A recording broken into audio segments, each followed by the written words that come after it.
کہ ان اللہ مولا الذین آمنوا وان الکافرین لا مولا لہم، بتحقیق اللہ مومنوں کا مولا ہے۔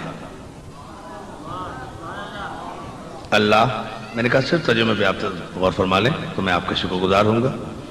اللہ مومنوں کا مولا ہے، وَأَنَّ الْكَافِرِينَ لَا مَوْلَى لَهُمْ، اور کافروں کا کوئی مولا ہوتا ہی نہیں ہے۔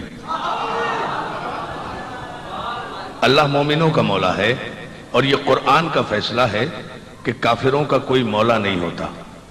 جہاں جہاں اقرار مولا ہے وہاں ایمان ہے، جہاں جہاں انکار مولا ہے وہاں کفر ہے۔ دیواروں پر لکھنے سے کچھ نہیں ہوتا، ڈرو اس وقت سے جہاں قرآن کچھ کہہ دے۔ دیواروں کا لکھا ہوا مٹایا جا سکتا ہے، قرآن کی تحریریں مٹائی نہیں جاتی۔ صلوات بھیجیں بابا دے بلند محمد و سلام سے۔ اور جو ہے اللہ مومنوں کا مولا ہے اور کافروں کا کوئی مولا نہیں ہوتا۔ عزیزان محترم، صاحب تفسیر در منصور، بالکل براہ راست گفتگو کر رہا ہوں آپ سے، کسی تمہید میں جائے بغیر، جلال الدین سیوطی اس آیت کے شان نزول میں یہ فرماتے ہیں کہ یہ آیت لب مولائے کائنات سے نکلے ہوئے لفظوں کی تصدیق میں نازل ہوئی۔ یہ آیت جو قرآن مجید کی ہے، یہ مولا کی زبان پر کچھ لفظ جاری ہوئے تھے، ایک جملہ آیا تھا، اس جملے کی تائید کرتی ہوئی یہ آیت قرآن میں نازل ہوئی، اور یہ آیت نازل ہوئی جنگ احد میں۔ جنگ احد وہ جنگ ہے کہ جس جنگ میں مسلمان غلبے کے باوجود مال غنیمت کی وجہ سے اپنی فتح کھو بیٹھے تھے اور شکست ان کا مقدر بن گئی تھی۔ یہ وہ جنگ ہے، اور پھر اس ہاری ہوئی جنگ کو ابو طالب کے شریف خون نے اپنا خون بہا کر دوبارہ جیت میں تبدیل کیا۔ توجہ ہے آپ کی جملوں پر؟ یہ ہے مختصر سا واقعہ۔ اب میں آپ تمام حضرات کی خدمت میں جلال الدین سیوطی کا جملہ بڑی دیانتداری سے عرض کر رہا ہوں، اور وہ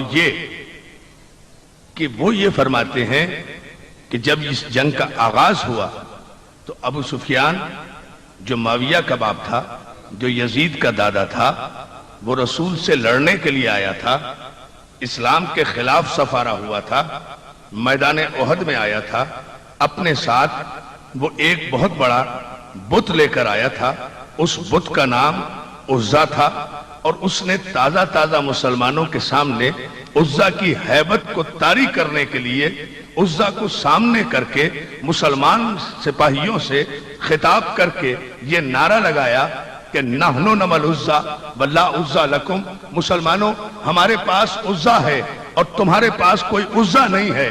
تو تفسیر در منصور کا مصنف یہ لکھتا ہے کہ اس ایک نعرے سے تازہ تازہ مسلمانوں کے دل میں وہ ہیبت طاری ہوئی کہ میدان چھوڑ کر خیمہ رسالت میں آ کر سانس لی، اور آ کر کہتے ہیں یا رسول اللہ، ابو سفیان یہ کہتا ہے کہ اس کے پاس عزا ہے اور ہمارے پاس کوئی عزا نہیں ہے۔ ہائے توجہ فرمائے نا جان محترم، میں نے کہا 5-10 منٹ میں دوں گا آپ کو۔ دوستو میں تو یہاں رک کے پوچھنا چاہ رہا ہوں صاحب تفسیر سے کہ ملت اسلامیہ کم از کم اتنا ہی غور کر لے کہ ابو سفیان نے عزا کا نعرہ لگا کر مسلمانوں کو جو ہیبت زدہ کیا تھا، اس مسلمان لشکر نے میدان چھوڑ کر خیمہ رسالت میں آ کر ابو سفیان کے نعرے کا تذکرہ کر کے یہ بتا دیا نا کہ جنگ احد تک ہونے والے مسلمانوں میں پختگی ایمان کتنی تھی۔ بہت توجہ جانے محترم، کتنے پختہ ایمان کے تھے کہ بزم رسالت میں آئے، خیمہ گاہ رسالت میں آ کر عرض کرتے ہیں یا رسول اللہ، ابو سفیان یہ کہتا ہے کہ نحن نمل عزا واللہ عزا لکم، ہمارے پاس عزا ہے اور تمہارے پاس مسلمانوں مدد کے لیے، مشکل کشائی کے لیے کوئی عزا نہیں ہے۔ یہ تفسیر در منصور ہے۔ فتبسم محمد رسول اللہ، ان کی یہ پریشانی دیکھ کر مسلمان لشکر کی مسکرائے سرکار رسالت مآب، فنظر علی وجہ علی ابن ابی طالب، بڑی توجہ، سرکار مسکرائے اور مسکرا کر علی کے چہرے پر نظر کی۔ آپ نے غور نہیں فرمایا جملے پر؟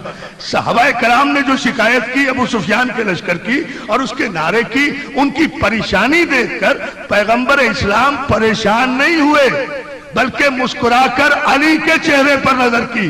یعنی پیغمبر کا علی کے چہرے پر نظر کرنا اس امر کی دلیل ہے کہ ان واپس آنے والوں میں علی شامل نہیں تھا۔ ہاں توجہ کریں جان محترم، علی کے چہرے پر نظر کی اور نظر کر کے ایک جملہ کہا ہے جو صاحب تفسیر در منصور نے لکھا، مولا سلامت رکھے اس تاریخی اجتماع کو۔ صرف ایک جملے کی زحمت، مجلس کل انشاءاللہ میں تفصیل سے پڑھوں گا ذوالفقار حیدری کی، لیکن یہاں دامن وقت کی غربت کے پیش نگاہ صرف دو جملے آپ کی خدمت میں مجھے عرض کرنا ہے۔ مسکرا کر علی کے چہرے پر نظر کر کے مولا رسول اللہ فرماتے ہیں یا علی، ابو سفیان کے نعرے کا جواب دو، مسلمانوں کے اطمینان کا سامان فراہم کرو۔ یہ پیغمبر نے نہیں بتایا کہ ابو سفیان کے نعرے کا جواب کیا دینا ہے۔ حکم رسالت معاف پا کر علی خیمہ رسالت سے باہر آئے، میدان میں پہنچے، ایک بلندی پر چڑھے اور چڑھنے کے بعد ابو سفیان کو خیمے سے باہر بلایا، بلا کر کہا ابو سفیان تو نے کیا نعرہ لگا کر مسلمانوں کو خوفزدہ کیا؟ ابو سفیان کہتا ہے میں نے کہا کہ نحن نمل عزا ولا عزا لکم، ہمارے پاس عزا ہے اور مسلمانوں تمہارے پاس کوئی عزا نہیں ہے۔ جلال الدین سیوطی کہتا ہے کہ مولا کائنات نے اپنے جسم کا سارا خون اپنے چہرے پر اکٹھا کر کے ابو سفیان کی آنکھوں میں آ کے ڈال کر کہا اللہ مولانا واللہ مولا لکم، اے ابو سفیان اللہ ہمارا مولا ہے اور تمہارے پاس کوئی مولا نہیں ہے۔ توجہ ہے جان محترم؟ اب اس جملے پر اور آپ کو سلامت رکھے۔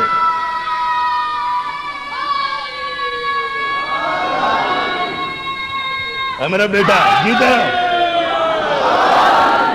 اتنی بلند صلوات بھیج دیجیے آپ محمد و آل محمد پر، بس یہ بات میں کہنا تھا۔ میرے مولا نے ارشاد فرمایا، اعلان کیا ابو سفیان اللہ ہمارا مولا ہے۔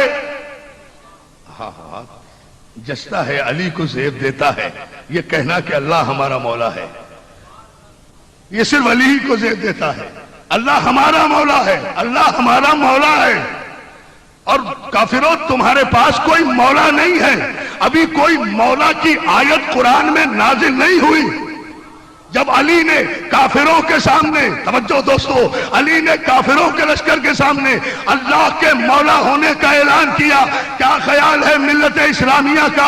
حل جزاء الاحسان الا الاحسان کا خالق پروردگار جو احسان کا بدلہ احسان سے دیتا ہے، مشیت نے تو جنگ احد ہی میں یہ فیصلہ کر لیا تھا، یا علی تیرے احسان کا بدلہ ہم پر واجب ہو گیا ہے۔